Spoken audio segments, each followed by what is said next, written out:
Hello बच्चों, good morning सबको। अभी मैंने आप लोगों को पिछला वीडियो दिया है, बहुत अच्छा आप लोगों ने देखा है। पर एक ही कमी रह गई है, कमेंट्स नहीं किया है। कमेंट्स करने से पता चलता है कि जैसे आप कहीं खाना खाने जाते हैं तो लोग पूछते हैं खाना कैसा है, तो कहते हैं बहुत अच्छा था या खराब था। तो थोड़ा तारीफ में आदमी का दिल खुश होता है, और यदि तारीफ नहीं हुई तो अपनी गलती को सुधारने की कोशिश करता है।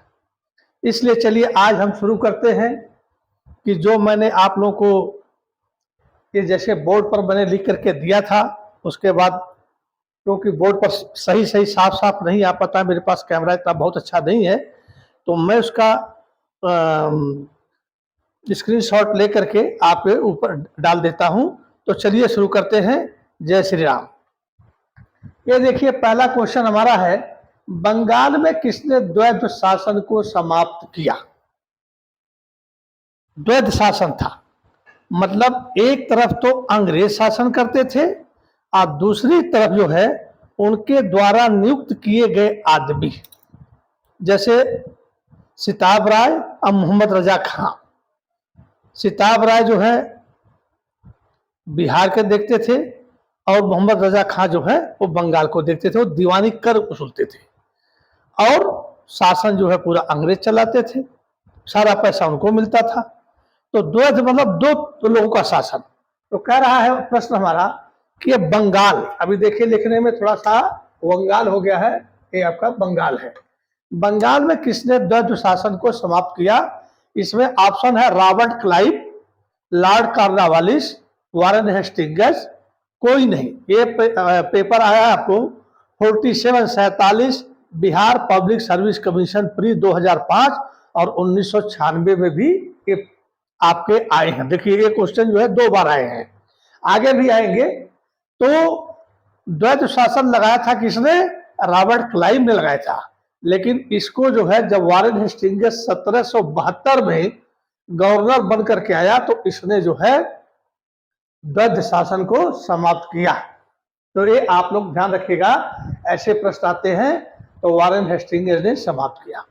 क्वेश्चन नंबर 2, बंगाल में द्विशासन प्रणाली किसने शुरू की? अब देखिए, बंगाल में द्वैध शासन प्रणाली किसने शुरू की? तो मैं आपको बता रहा हूं कि वारेन हेस्टिंग्स नहीं, इसने खत्म किया था। विलियम बेंटिंक आया ही नहीं था। लॉर्ड क्लाइव और लॉर्ड कर्जन। तो लॉर्ड क्लाइव द्वैध शासन जब 1765 में दोबारा आया और इसने इलाहाबाद की संधि की, 2 संधियां किया था, एक शाह आलम से और दूसरा सुजाउद्दौला से, अवध के नवाब से। उसी समय इसने द्वैध शासन लगाया था। ये आपका आंसर आ जाता है लॉर्ड क्लाइव। क्वेश्चन नंबर 3, किस गवर्नर जनरल पर मुकदमा चलाया गया था? यह कौन सा गवर्नर जनरल था? गवर्नर नहीं, अब ध्यान रखिए, गवर्नर जनरल। तो इसमें आता है Warren Hastings, Lord Clive, Lord Cornwallis, Lord इलवरो। अब देखिए, तो किस गवर्नर जनरल पर मुकदमा चला गया था?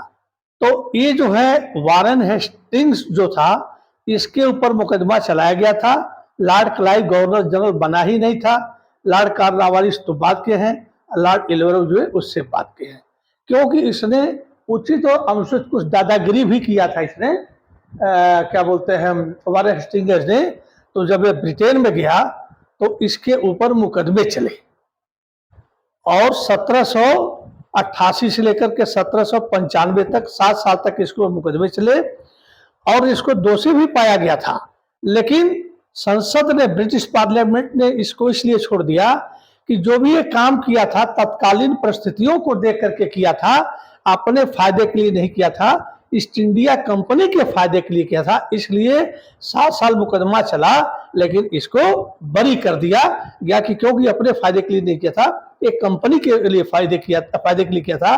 और कुछ परिस्थितियां ऐसी आ गई थी जो कि उसको ऐसा निर्णय लेना पड़ा। चलिए क्वेश्चन नंबर 4, निम्नलिखित में से किस पर ब्रिटिश संसद में महाअभियोग चला गया?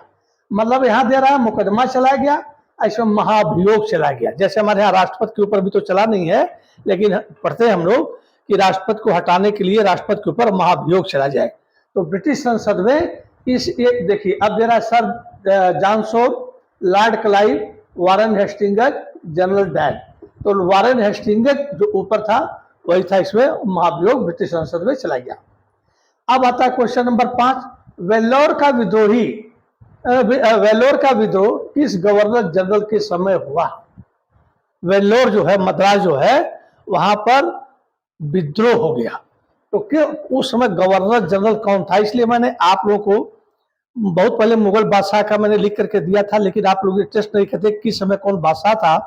तो इस समय आप लोग ध्यान रखिएगा, एक बार मैं लिख करके दे दूंगा, जिससे आप लोगों को पता चल जाएगा कि किस समय कैसे कैसे लोग थे। तो चलिए आगे देखते हैं, वेल्लोर का विद्रोह किस गवर्नर जनरल के समय हुआ?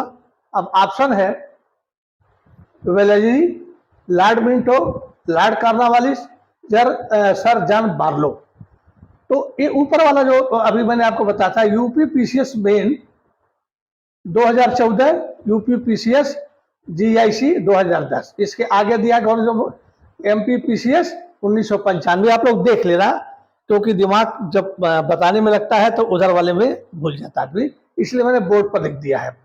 तो वेल्लोर का विद्रोह जो है ए सर जॉर्ज बार्लो 1806 में सर जॉर्ज बार्लो के समय हुआ था। हुआ क्यों था कि इनको दाढ़ी कटवानी थी, तिलक नहीं लगाना था, एक खास टाइप की टोपी पहननी थी। तो इस पर जो है वहां के सैनिकों ने विद्रोह कर दिया था, और यह 1857 का पूर्वगामी विद्रोह था। क्योंकि जब ये जगह विद्रोह होता है तो आगे वाली भी छावनी में पता चलता है कि विद्रोह का रिजल्ट क्या हुआ, और उससे लोग करें या न करें। तो यह पूर्वगामी है 1857 का, याद रखिएगा। भारत में 6 नंबर ये आया था पीसीएस प्री 2010 में। देखिए, उसके बाद भारत में न्यायिक संगठन की स्थापना किसने की? लॉर्ड मेयो ने, लॉर्ड कॉर्नवालिस ने, लॉर्ड एटली ने, लॉर्ड कर्जन ने। तो देखिए क्या है कि न्यायिक संगठन की स्थापना शुरू में तो वारेन हेस्टिंग्स ने किया था, लेकिन इसको परमानेंट रूप देने वाले थे लॉर्ड कॉर्नवालिस। कॉर्नवालिस संहिता भी है। तो इन्होंने न्यायिक संगठन, क्योंकि इन्होंने 4 न्यायालय खोले जो मोबाइल थे, चलने फिरने वाले थे, और मुफ्ती और हाजी के मतलब अंग्रेज अफसर, इनका एक जज होता ही था, उसके सहयोग से ये लोग 3 बंगाल में, एक बिहार में स्वचालित जिसको कहते हैं, मतलब घूमता हुआ न्यायालय इन्होंने बनाया था। और इसमें जो है लॉर्ड कॉर्नवालिस जो है इसमें था। और इसी ने क्या किया था कि कलेक्टर के पास पहले न्यायिक और दीवानी सारी शक्तियां थी, पर लॉर्ड कॉर्नवालिस ने क्या किया कि कलेक्टर को कर संबंधी शक्तियां दे दी और न्यायिक शक्तियों के लिए अलग से कर दिया। और जो कर संबंधी सिताब राय और मोहम्मद रजा खान लेते थे, उनको पदच्युत कर दिया, हटा दिया गया, और अंग्रेज ही अब उसके बाद कर लेने लगे। मैं आपको बताऊंगा आगे। ये आया है आपका जो है यूपी पीसीएस प्री 2013। निम्नलिखित में से किस गवर्नर जनरल ने भारत की प्रसंविधाबद्ध सिविल सेवा का सृजन किया आईएएस प्री 2010 में? अब देखिए क्या, Warren Hastings, Wellesley, Cornwallis, William Bentinck. तो इसमें जो है आपको कॉर्नवालिस है। तो आईएएस की परीक्षा अभी मैंने आपको बताया था कि कलेक्टर से न्यायिक शक्तियां ले ली गई थी, कर संबंधी शक्तियां दे दी गई थी। तो इसने जो किया था, न्याय और कर को अलग अलग कर दिया था, जो उसी के अनुसार संघ लोक सेवा आयोग का हमारे भारत में बाद में गठन हुआ। और आज जो हमारे यहाँ चल रहा है आईएएस आईपीएस, ये अपने हिसाब से चल रहा था, आप लोग जानते हैं। तो इसने क्या किया था, सप्रंग विविध सिविल सेवा का सृजन किया आईएएस प्री 2010 में। वारेन हेस्टिंग्स ने नहीं किया था, वेलेस्ली ने नहीं किया था, लॉर्ड कॉर्नवालिस ने किया था, विलियम बेंटिंक ने भी नहीं किया था। अब क्वेश्चन नंबर 8 आता है, भारतीय लोक सेवा का प्रवर्तन किया गया यूपी पीसीएस मेन 2004। भारतीय लोक सेवा का प्रवर्तन मतलब चेंज किया गया। William Bentinck, Cornwallis, Curzon, Dalhousie. तो देखिए ऊपर भी कार्नवालिस आता है और ये भी जो है कार्नवालिस ने किया था जो है। 18वीं शताब्दी के उत्तरार्ध में किसे प्रायः कंपनी बहादुर की शानो शौकत का स्थानीय प्रतिनिधि कहा जाता था? 18वीं शताब्दी तो वही 1700 बीत गया, 1700 जब आगे चलता है तो उसमें जो है 18वीं शताब्दी के उत्तरार्ध, उत्तरार्ध का मतलब होता है कि 1775 के बाद 76, 77, 78 से लेकर के और 4 हिस्सों में बांटते हैं। एक पूर्वार्ध 1725 तक, मध्य जो है 25 के बाद जो है पूर्वार्ध जो है वो 1725 के बीच में आता है। उसके बाद मध्य जो है 1750 के आता है और उत्तरार्ध जो है वो 1751 से लेकर के आगे तक जाता है, उसके बाद वो खत्म हो जाता है। तो कहता है विलियम बेटिंग। तो 18वीं शताब्दी के उत्तरार्ध में किसे प्रायः कंपनी बहादुर की शानो शौकत का स्थानीय प्रतिनिधि कहा जाता है? तो इसमें कोतवाल है, दरोगा है, अमला है, जमींदार है। ये आया है UPRO ARO फ्री 2021, आप लोग देख लेना। इसमें दरोगा नाम का जो पोस्ट इन्होंने रखा था और उसके बाद जो है यही जो है शानो शौकत होता था। ब्रिटिश जमाने में जब दरोगा आता था तो हमारे हिंदुस्तान के आदमी घर छोड़कर भाग जाते थे कि शानो शौकत मतलब इसका बहुत बड़ा रुतबा होता था। और आज भी दरोगा साहब उसी पोस्ट पर शानो शौकत बनाए हुए हैं और अकड़ते रहते हैं। लेकिन फिर भी अब तो दरोगा साहब भी जेल जा रहे हैं, लेकिन पहले ब्रिटिश के समय में शानो शौकत इनका बहुत तेजी के साथ था, तो ऐसी कोई बात नहीं है। उसके बाद क्वेश्चन नंबर 10, लॉर्ड कार्नवालिस की कब्र कहाँ है? देखिए लॉर्ड कार्नवालिस 2 बार गवर्नर जनरल बना और एक बार यह बनता है 1888 में आता है और 1895 तक रहता है।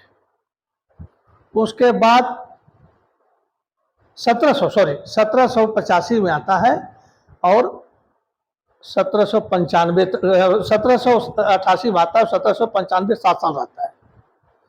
उसके बाद ये दोबारा जो है 1805 जुलाई में आता है और अक्टूबर में यह इसकी मृत्यु हो जाती है और यह उस समय उत्तर प्रदेश के गाजीपुर जिले में रहता है। आज भी उसकी कब्र गाजीपुर में ही है।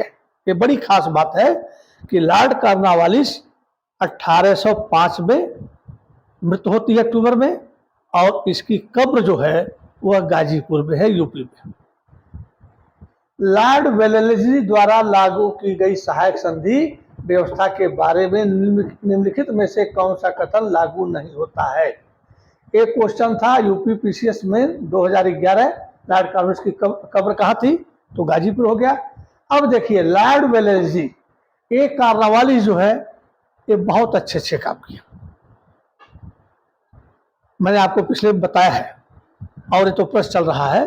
तो इसने जो है भारत में युद्ध नहीं लड़ा पर 2 राज्य को इसने अपने मिला लिया था और शांतिपूर्व अहस्तक्षेप की नीति इसने अपनाई थी।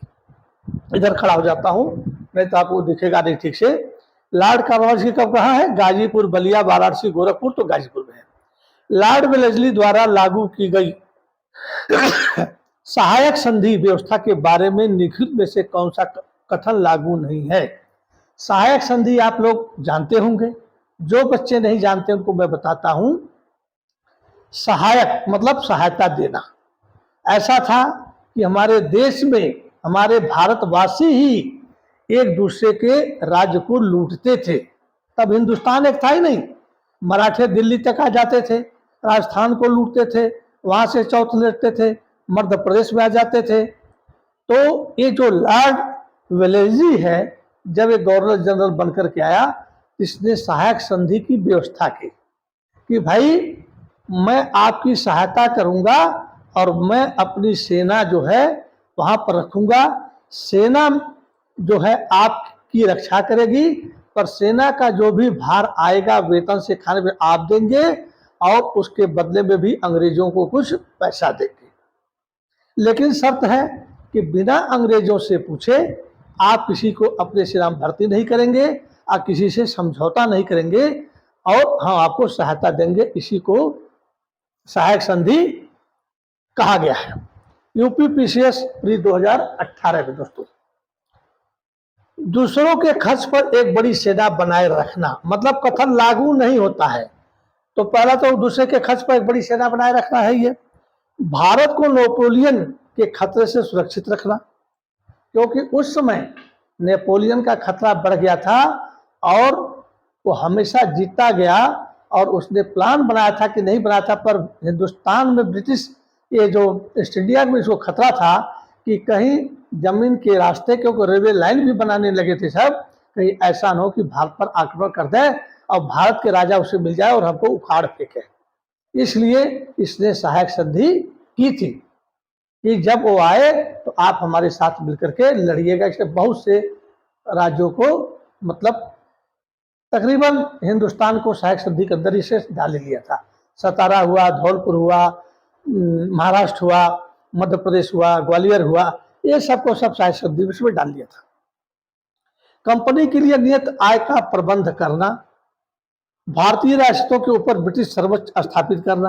तो देखिए, भारतीय रियासतों के ऊपर ब्रिटिश सर्वोच्च स्थापित करना तो सही है, भारत को नेपोलियन के खतरे से सुरक्षित रखना ये भी सही है, दूसरे के खर्च पर एक बड़ी सेना बनाए रखना ये भी सही है, पर ये सी जो है कंपनी के लिए नियत आय का प्रबंध करना ये गलत है। कंपनी के लिए आय नहीं चाहिए नियत आय, ये मतलब ये गलत है, बाकी सब सही है। तो मैंने दोस्तों ये आपको ये बना दिया है, इसको पोस्ट कर दूंगा, और हो सकता है कि इस कैमरे में इसका फोटो सही ना आए तो मैं नज़दीक से इसका फोटो खींच करके इसमें डाल दूंगा, और आप लोग अच्छा रिस्पांस किए, इस बार मुझे प्रसन्नता हुई है। लेकिन गर्मी इतनी ज़्यादा है कि थोड़ा समय नहीं मिल पा रहा है। एक वीडियो और बनाता हूँ, ये मेरा करिएगा वीरेंद्र मणि त्रिपाठी और 240, उस पर करेंगे तो टोपी लगे हुए मेरा फोटो आ जाएगा, उसमें एक से एक देशभक्तियों के ऊपर, फील्ड मार्शल मानिक शाह के ऊपर अभी एक वीडियो आज शाम को फिर बनाऊंगा उसमें, तो उसमें आप लोग देखिए, उससे भी ज्ञान मिलता है। ज्ञान तो आपको एक छोटे से बच्चे से लेकर के, चिड़िया से लेकर के और एक संत महात्मा तक मिल जाता है। ज्ञान का कोई स्थान नहीं है जहां से ज्ञान हम कहें कि यहाँ से ज्ञान नहीं मिलता है। एक शराबी से भी ज्ञान मिल जाता है और एक संत से भी ज्ञान मिल जाता है, एक छोटे से बच्चे से भी मिल जाता है।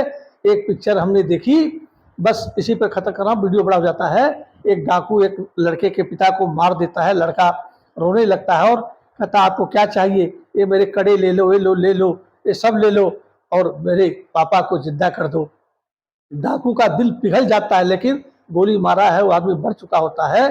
तो डाकू जो है बच्चे को गोद में लेता है, बोलता है बेटा मेरे बस की बात नहीं है इनको जिंदा करना, मैं जिंदा नहीं कर सकता हूं। तो लड़के ने डाकू को कहा कि जो आप नहीं कर सकते हो उस काम को फिर आपने क्यों किया? जब आप हत्या कर सकते हो और हत्या किए हुए व्यक्ति को आप जिंदा नहीं कर सकते हो तो आपने यह काम क्यों किया? तो डाकू का भी दिल सीज गया, जिसमें प्राण होते हैं डाकू, फिल्म का नाम पता नहीं, तो उसी दिन से वो अपनी बंदूक त्याग देते हैं और संत हो जाते हैं। तो दोस्तों, इसी के साथ बच्चों आप लोग घबराइए नहीं, मेरा इसी में 58 वीडियो बना है, इंग्लिश का भी बना है, पलट कर देखिए, नरेशन है, एनालिसिस है, डायरेक्ट से इनडायरेक्ट है, पंक्चुएशन है, ट्रांसलेशन है। मैं उसको बना रहा था लेकिन इंग्लिश में बच्चों को ज़्यादा इंटरेस्ट नहीं था, इसलिए मैंने उसको छोड़ दिया या अभी ख़त्म नहीं किया हूँ। तो आप लोग को देखिए, इसी के साथ जय हिंद, जय हिंद भारत, वंदे मातरम। थैंक यू दोस्तों।